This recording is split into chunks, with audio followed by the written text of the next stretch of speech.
Alright, close your eyes. Take yourself back to the summer of 2019 and try to remember where you were, what you were doing. Maybe you went to the beach, or to the movies, or hung out with your friends. Or perhaps you were in your room, air conditioning blasting with some sweet summer tunes going through your headset as the sunlight breached the curtains of your window, the air fresh and alive with the sounds of freedom. Some of us chose this simplicity on a little game we call Rocket League. Some of you may not have even been playing the game yet. Little did we know that on the eve of July 1st, 2019, our entire world was about to be rocked as hard as if we still had camera shake enabled. Which, if you do have that on still, what on earth are you doing? Take that off, come on man. The summer of 2019 in Rocket League was a memorable one. For myself, personally, I remember that I used to play the game for fun, and I didn't care about my rank, which just goes to show how much times have changed. The Radical Summer event shook up the Rocket League community with a time of good vibes, cool TV and movie themed items, and a brand new crate. The Totally Awesome crate would hold within its chambers a new in-game car that at first glance just seemed like a fun new vehicle to play around with, similar to its beach buggy-like predecessor, the Twinzer. No one could have predicted the absolute dominance that this car would wreak upon its opponents in the upcoming months. But I'm getting ahead of myself. We still need an intro after all, so prepare yourself for an in-depth, very serious guide to the Rocket League Fennec.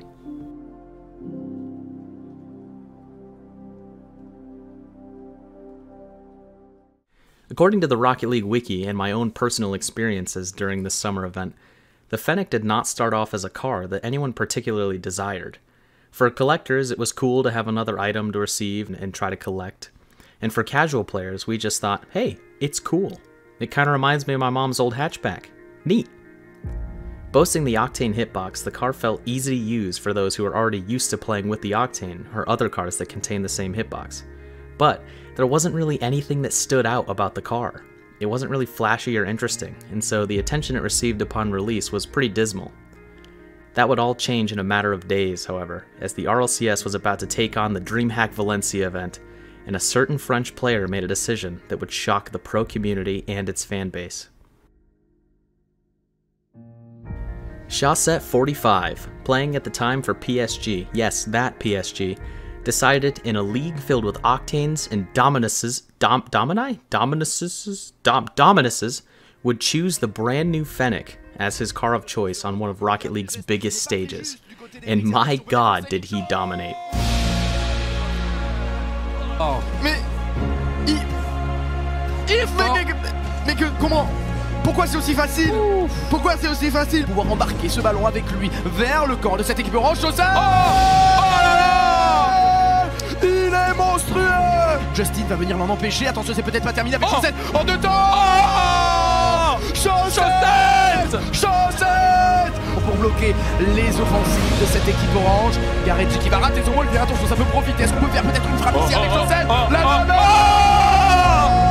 de Chaussette!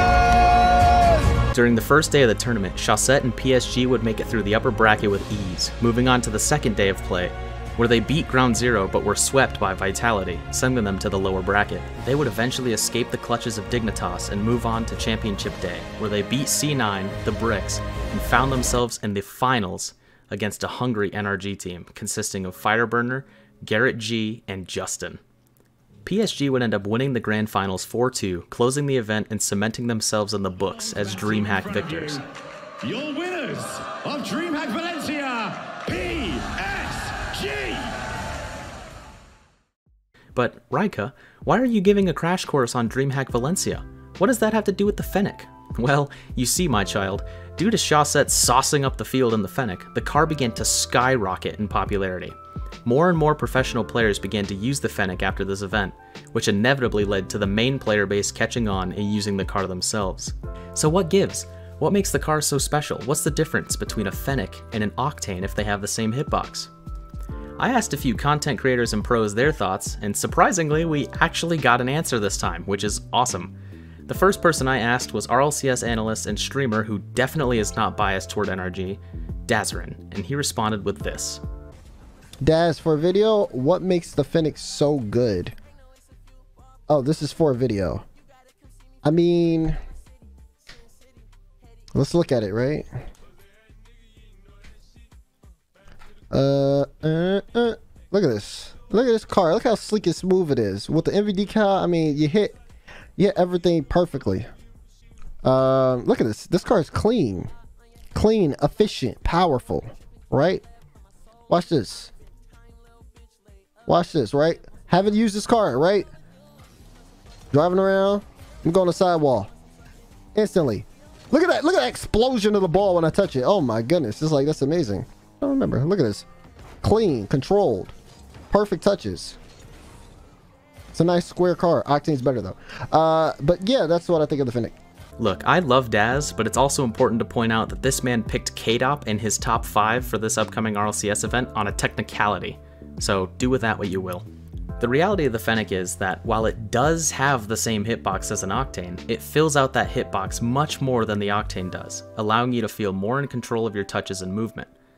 Personally, I've found that when I use the Fennec over the Octane, I feel more capable of hitting difficult touches and shots, whereas with the Octane, I feel faster and more agile.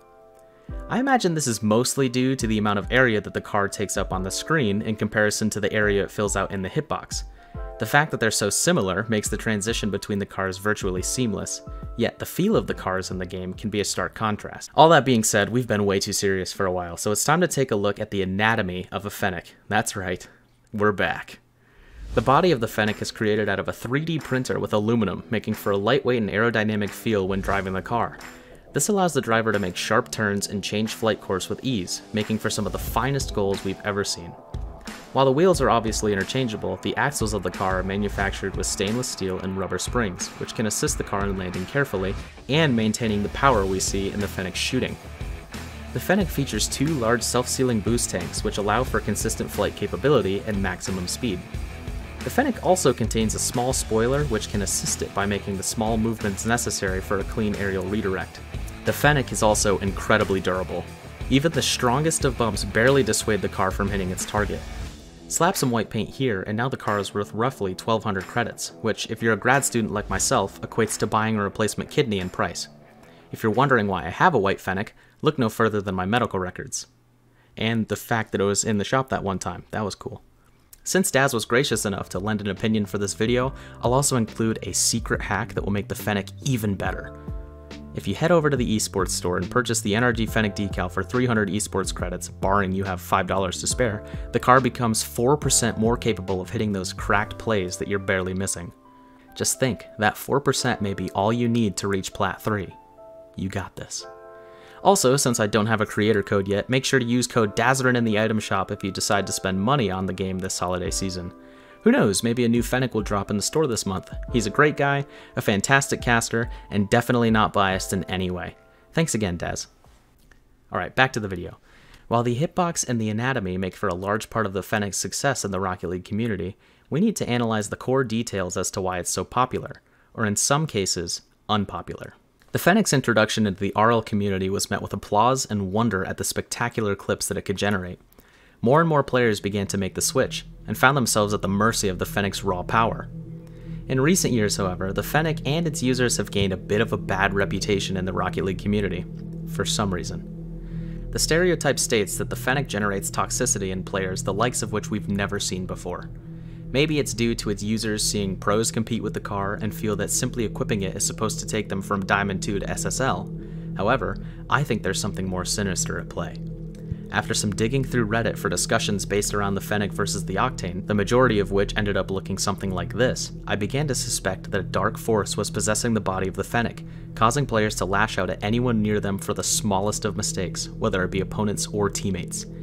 Even myself, when I was using the Fennec, discovered a civil unrest between the devil and the angel on my shoulders, tempting me to spam what a save after a goal was scored and making smart remarks at my teammates for overcommitting or whiffing. Obviously, I never acted upon these urges, as I am more mighty in my mentality than the rest of the community. It felt similar to a Horcrux in the last Harry Potter book, in that, when I would equip it, I slowly felt the buildup of rage and anger boil in the pit of my chest like a volcano ready to burst, until I hit a breaking point where I had to stop. Upon removing the Fennec and equipping another car, the feelings immediately subsided. This piqued my curiosity, and I began to study the effects of the Fennec on a player's mental stigma. What I found in my research is going to drop like a bomb on this community. My fears were rendered correct, and I discovered with a bit of testing and the right equipment that the Fennec is actually haunted. You heard me right, the Fennec is haunted, possessed by a demon so great and powerful that I was tempted to sell my Fennec right away and take a bubble bath. Unfortunately, some of my Fennecs are store-bought, so I can't sell them, and I was also out of hot water. So I had to eat an entire banana cream pie to cope. It all started when I first put on the Fennec for this video, and during my research for the history of the car, I felt an itch that something wasn't right. I finally decided to confront this itch during my Reddit research and strategically picked my way through RLCS seasons over the last 3 years, series by series, game by game, trying to feel out the roots of this oppression. I have discovered the shocking truth, that the Fennec is possessed by none other than the ghost of 2019 Chaussette 45. Now I know what you're thinking, Rika, Chaussette's still really good, he qualified for Sweden. He even made CJ's top 15 LAN players list. Why would he possess a car if he's still doing well? That's the thing, ladies and gentlemen. Present day Chaussette is doing well for himself. His current team's even ranked 4th overall in EU at the time of recording this video. But think to yourselves, it's obvious. When was the last time you saw Chaussette win a major RLCS event? We're talking an A or S tier event dubbed by the Liquipedia. That's right, 2019. During the Season 8 RLCS European Final. Since then, the closest he's gotten was 2nd place to a dominant Team BDS in RLCS Season X during the Spring Major. This leads me to believe the horrible theory that the Fennec is indeed possessed by Chaussette's former winningest self. The man to popularize the car is also the reason for its social downfall. My research is far from concluded. In fact, my second theory was that 2019 Chaussette cursed the Fennec in its inception. Perhaps the curse will be broken in Sweden. Until then, we'll have to wait and see. The stereotypes surrounding the Fennec remain true, and the car is truly just toxic. Or it's just toxic people.